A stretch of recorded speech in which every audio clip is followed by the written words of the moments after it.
There are 3 keys, I believe, to making money. Most people go through life and they do not pay attention.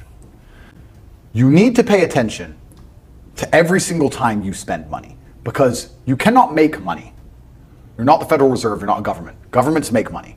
All of us take money from somebody else or a business or a government. We take money from other things.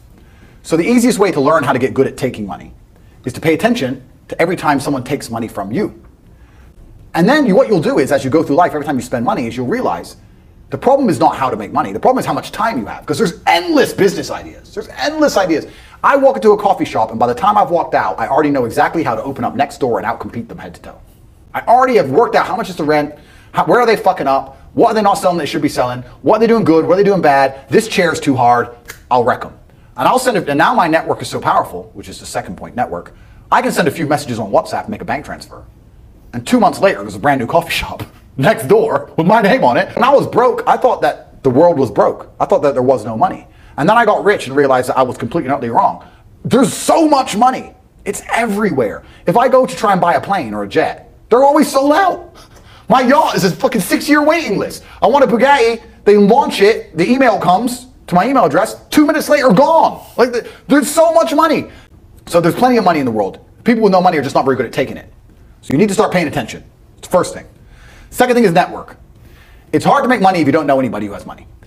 If you sit in a room full of ice cream experts and all they talk about is ice cream, how to make ice cream, the different flavors, how to store it, how to move it, how to sell it, even by accident, if you hang around with these people long enough, when someone asks you a question about ice cream, guess what you're gonna know the answer. You're gonna say, you know what? That's because it's pistachio and that needs to be 2 degrees higher than chocolate.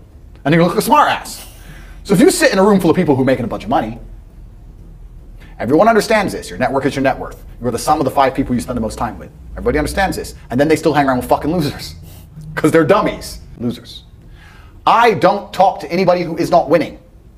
Everybody whose phone, every phone call I will answer, if I answer a phone call, it is from a winner. I don't talk to losers. Everyone I talk to is rich. Everyone I talk to is making money. Everybody. If my entire reality is full of multimillionaires making money, how am I not going to make money? And this is why network is so important, is because it's the same reason that wolves hunt in packs. If you're a lone animal, you have one set of eyes. But if you're a pack, you're watching every single angle, every single side. Perhaps I might miss something, but one of my friends identifies that the war in Ukraine is going to change and the Russian ruble is going to pump. You can make a bunch of money on a Forex trade, for example. I may not have noticed, but he'll notice. Now I've made a bunch of $1 million for getting a text message, right? Because I have friends who are paying attention. All of us are paying attention. So your network is super important. That's another thing. But second is network. And third, it's to identify the reason why you don't have as much money as you want so far. And there's one of 3 reasons. You are either lazy, stupid, or arrogant. Those are the only 3 reasons anyone is poor. And you have to identify and choose which one it is. The majority of people are not the one they think they are. The majority of people are the one I'm about to say at the end. So let's start with lazy. There are a lot of lazy people. The unfortunate reality about money is that you are competing. So it's player versus player. It's like anything in the world. If you want that beautiful girl, so does everyone else. You have to win the competition. You want that car, you have to get it first. You want that money, everyone wants that money. You have to compete. It's competitive. Business is competitive. You are competing against people like me. You're competing against people like the people in my network. You're competing about people who only talk about money, who understand money very well, who operate in jurisdictions all around the planet, who are extremely well connected, who know things before you know them, who have mass influence and mass power and mass resource. You're competing against me. This is what you must understand. You're not waking up going, I want to make some money. You're competing against people like me. You're competing against billionaires. This is who you're competing against. So the competition is absolutely and utterly fierce. Understanding that you're a man with a small pistol up against a mighty army, if you want to add a little bit of laziness on top, you're fucked. So when I say people are lazy, they go, I'm not lazy, I work hard every day. You work 8 hours a day? You work 8? The fuck? If I'm awake, I'm working. I'll be driving my Bugatti Chiron through Dubai, working. I'm texting at the same fucking time. I don't take a second off. I don't take a minute off. I don't relax. I don't rest. I don't stop. I don't chill. None. Ever. I'm either asleep or at work. That's it. The second I wake up, I check my phone, I begin working. I go to the gym in between sets, I am working. I'm online working the entire fucking day until the second I go to sleep, I am at work. That is all I do. And you are at home competing against me and you want to watch a movie tonight and then say you're not lazy. you're fucking lazy and you're going to lose forever. That's laziness. Next is stupid. I don't think many people are actually too stupid to be rich. You can be below average IQ and still get very rich.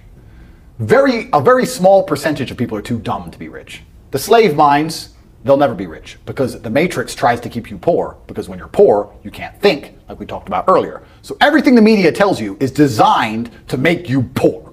They want you broke and struggling, because if you rely on the government for food stamps, then you can't argue with the government, can you? So that's what they want. So anyone who believes in the matrix and believes in media and believes in the lies they're told, anyone who sits there and goes, that's true, that it's literally designed to make you broke. That's why it's all a scam. Do your GCSEs, do your A-levels, get in debt, go to uni, get out, get a shit job, get a mortgage. Don't worry, when you've paid that mortgage off when you're 61, then you'll have enough money to go to Spain for holiday. Then your pension comes. Oh, government doesn't have the pension money anymore. You wake up one day and go, whoa, I just got fucked. So the whole scam, the whole story is a lie because they want you broke. They don't want you rich. If you're rich, you won't listen to them. So all of it's a fucking lie. And intrinsically, we all know this, right? When I pull up in one of my 30 cars to a gas station and people look at me and they see a Lambo or a Ferrari or a Bugatti or a Koenigsegg, whatever I'm driving, nobody goes, wow, he went to school. No, they think drug dealer, gangster. They're thinking he broke the rules, because anyone who follows the rules doesn't get shit. It's all a scam. It's all a fucking lie. So the slave minds are fucked, but those are the only ones who are too stupid to make money. Anybody who understands that the matrix is lying to them is smart enough. So very small percent are too stupid. And so stupid's not the problem. So we have people who are lazy, very few are stupid, but the majority, the main reason most people are broke is because they are arrogant. I will sit here and say all the things I've said. I will do this, take time out of my life for free. Somebody at home will watch and digest it for free. They will agree with the things that are being said, or at least be entertained enough to continue to watch. And then I'll say, I'll teach you how to make money online. CobraTake.com, you can join the real world. And they'll sit there and go, nah, I'll do it myself. I became world champion by listening to my coach. I didn't become world champion by walking in and saying, I'll do it myself. But some people are so brutally arrogant that they'll sit here and they'll listen to all the things I said, and they'll agree that I'm intelligent, they'll agree I'm massively successful, but they'll sit there and go, yeah, but you know what? I'll do it myself. I don't want to join that school because, I'll do it myself. They're arrogant. Everybody's fucking arrogant. I sit with people who I used to go to school with from Luton who are still broke and tell them how to make money. And you know what they do? They answer back. Yeah, but it's not that simple because, the wife gets the kid, and you know what, and I don't like to do things that way. The way I like to work, the way you like to work is why you're fucking broke. So what the fuck are you talking about? You just sat here and wasted 10 minutes of my time. I told you how to take your business of painting and decorating or whatever the fuck you're doing and make a serious amount of money, and now you're telling me the way you like to work? Then stay fucking broke. The fuck you want me to do? What level of arrogance? But this is people.